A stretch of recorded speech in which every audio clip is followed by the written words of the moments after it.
కిరణ్ అబ్బవరం కొత్త Telugu cinema Chennai love story release అయి నిన్న శుక్రవారం జూలై 31తో 8 రోజులు కంప్లీట్ అయింది.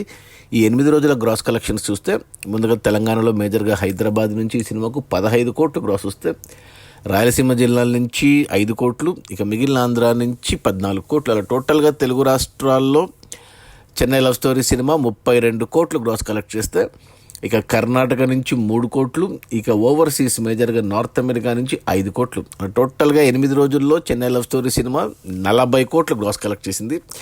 ఇవి మన కిరణ్ అబ్బవరం కెరియర్లోనే హయ్యెస్ట్ గ్రాసు. ఇంతకుముందు కా సినిమా 40 కోట్లు గ్రాస్ కలెక్ట్ చేసింది. ఇప్పుడు ఆ సినిమా కలెక్షన్స్ని ఈ సినిమా బీట్ చేసింది. ఇక 50 కోట్లు కొట్టడమే బాకీ. ఇక ఈ 40 కోట్ల గ్రాస్లో థియేటర్ల రెంట్లు, గవర్నమెంట్ ట్యాక్సులు, ఖర్చులన్నీ పోను. డిస్ట్రిబ్యూటర్ షేర్ వచ్చేసి 22 కోట్లు ఉంది.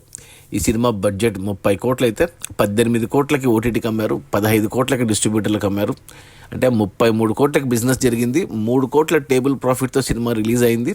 ఇప్పుడు కొన్న డిస్ట్రిబ్యూటర్లు 15 కోట్ల కొంటే 22 కోట్లు షేర్ వచ్చింది. అంటే 7 కోట్ల లాభాలతో సినిమా బ్లాక్ బస్టర్ హిట్ అయింది. ఇక ఈరోజు శనివారం, రేపు ఆదివారం, ఈరోజు రేపు కూడా కలెక్షన్స్ ఉంటాయి సినిమాకు. పోటీలో స్పైడర్ మ్యాన్ ఉన్నా, శ్రీనివాస మంగాపురం వచ్చినా, ఎన్ని సినిమాలు ఉన్నా ఈ సినిమా కలెక్షన్స్ బాగానే ఉన్నాయి. సో మొదటిసారి 50 కోట్లు కొడతాడా లేదా అనేది చూడాలి.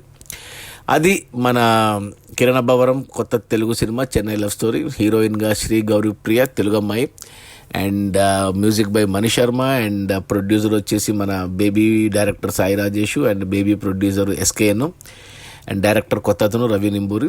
రిలీజ్ అయిన మొదటి 8 రోజుల్లో 40 కోట్ల గ్రాసు, 7 కోట్ల లాభాలతో cinema blockbuster. Okay, bye.